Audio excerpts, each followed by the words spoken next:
Pierre Poilievre doesn't get any of this. He thinks that slash and burn is the answer to every problem. $10 a day childcare, he'll eliminate it. Dental care, he will eliminate it. Do you want a fourth Liberal term of costs and crime up and the economy down under America's thumb, or do you want a new Conservative government that will bring down the cost of living for a change? And I know more and more people are telling me, while I'm rejecting the Conservatives and Pierre Poilievre and his cuts, I'm worried about Mark Carney and the fact that he's talking about a lot of cuts. If you're worried about Mark Carney's cuts, vote for New Democrat. Here's the snapshot at the end of campaign week 2. Public opinion polling shows Liberals are cementing their lead, while the NDP's vote could collapse, and Conservatives are slumping in those same polls, but do continue to draw massive crowds for rallies. How could it all reconcile on election night, just about 3 weeks away? Let's bring in our front bench to talk about that. Matt Barnes is a principal at Navigator. He previously worked in the offices of 2 finance ministers, Chrystia Freeland and Bill Morneau. Anthony Kosh is a Conservative strategist and managing principal at AK Strategies. He previously served as national campaign spokesperson and director of communications to Conservative leader Pierre Poilievre.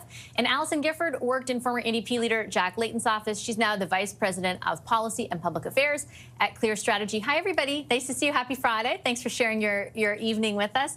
Anthony, I'll start with you. And last week we talked about the Trump factor on a Wednesday afternoon, announcing auto tariffs. 1 week later, Trump's back again, this time basically, declaring a global trade war where we are not the sole target or even close to the top target. What's your view of the way in which it affected the campaign this week in contrast to last week, if there are any differences from where you sit? So I don't think it has really been all that different in the respect that as far as your average voter is still concerned, there's still a tariff threat, there's still a trade war going on. And especially for anyone and everybody who has any stock holdings, they've definitely been watching their portfolio take an absolute beating, especially the last 2 days. But in terms of the way that the field is sort of shaping up, there's different pollsters that are showing different things. But I think the one thing, and you addressed it in the framing of your question, about why is it, if some of these polls are to be believed, why is it that Mr. Poilievre is able to stack rooms full of as many as 6,000 people in some cases? And you can see there's even journalists who go on both campaigns who say that Mark Carney's are not as enthusiastic, should we say.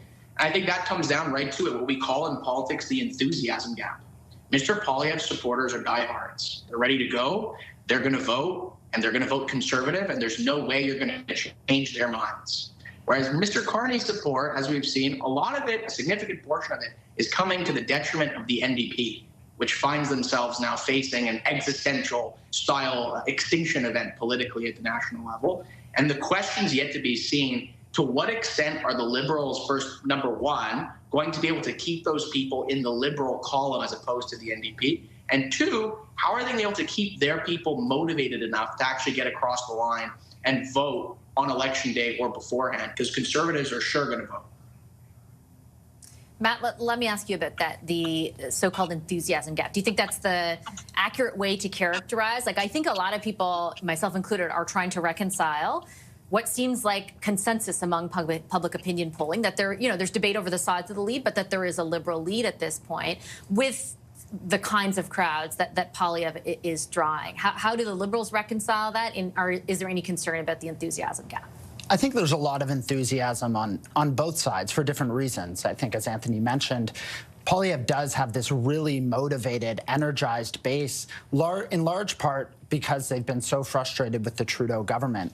But he also was benefiting from a coalition of support with people who maybe don't go out to those rallies, but are looking for steady leadership, are looking for a change. And it's that coalition that's fracturing for the Conservatives. They're losing those people, I think, to Mark Carney, who they view as stable, a little bit more serious, and a little bit more serious in this moment. But I don't think it means they're not motivated to get out and vote. I think they see the existential crisis that is Donald Trump, and that's partially why they're switching their voting, whether it's from the NDP or from the Conservatives. So it may not be the type who are, going to go out at 5:30 and appear at a rally when they have a lot of other things to do. But I certainly think that group will go vote. I have to ask you, just jumping off of that point, Allison, to both Matt and Anthony's points. Yes, there are some conservative Liberal switchers from what we've been able to dig down into the data, but the majority are, the Liberals' advantages have come at the NDP's expense. We played the clip earlier from Mr. Singh, who was asked about the potential of him losing his own seat. What does that mean for the NDP campaign going forward? And if they continue to be dogged by questions of their own existence, how hard does that make the campaign? Well, I haven't been in this war room, but one of the things that I learned in the 2011 war room, and that, the leadership sort of sat us down and said, we always start out low in the polls. Don't freak out about it. There's always going to be our obituaries written. People are going to be concerned. We don't pick up until later, and our ground game is really strong. I would imagine the same conversations are happening right now. And that is true. I mean, 10%, it's not ideal. But I've definitely seen successful campaigns that were at 10%. I even saw the 2011 campaign go down to around 10 or 12.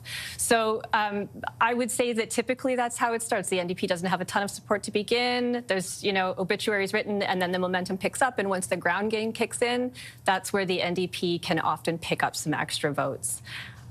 Okay, Anthony, I wanted to ask you about the time of the sort of period of this campaign that we're now entering in.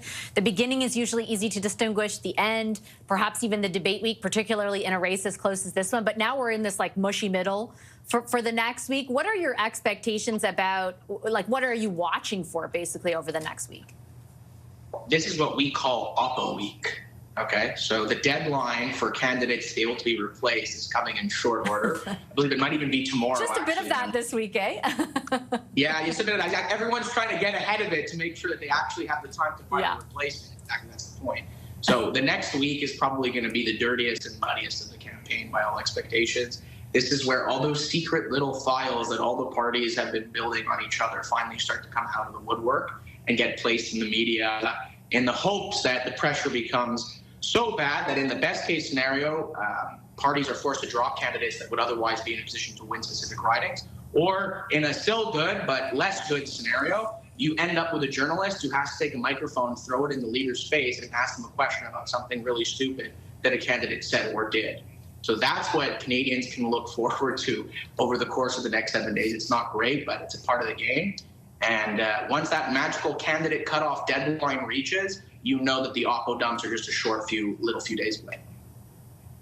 We had a bunch of that this week, Matt, in both with both the Liberals, I should say, and the Conservatives. The NDP got a win, at least you could say, over the past few days, if there's one on that issue. At one point, Jagmeet Singh said, I haven't had to drop anyone so far. Do you anticipate that this week we'll see a lot of that? And overall in the campaign, does it matter? I think absolutely we're going to see more of it. Overall, it's probably a distraction. I don't know that voters care about these issues as much as political types like to tie themselves in knots about what one candidate said and, dog the leader with questions like that. The Conservatives have had a great approach, which is just get rid of them right away. Don't make it a news story. But the fact is they're still going to continue to be pressured candidate after candidate. I actually think we'll see more after that cutoff date, because that's when the big ones show up. That's when the ones you want to be on the ballot as an opposition party. But I saw it very recently on the Ontario campaign. You kind of do all this mudslinging, but at the end of the day, you're talking and spending your time talking about an issue that isn't the ballot question for people. So it all ends up being a distraction when I think all the party leaders have a bigger fight to play here, especially if you're, sliding in the polls or fighting for survival. You kind of need to make a case on the issue most people are concerned about, not about what some candidate said 10 years ago on Twitter. I feel apart from Paul Chang at the beginning of the week, both parties eventually, the Conservatives even initially, Allison, definitely reflected exactly what Matt just laid out, right?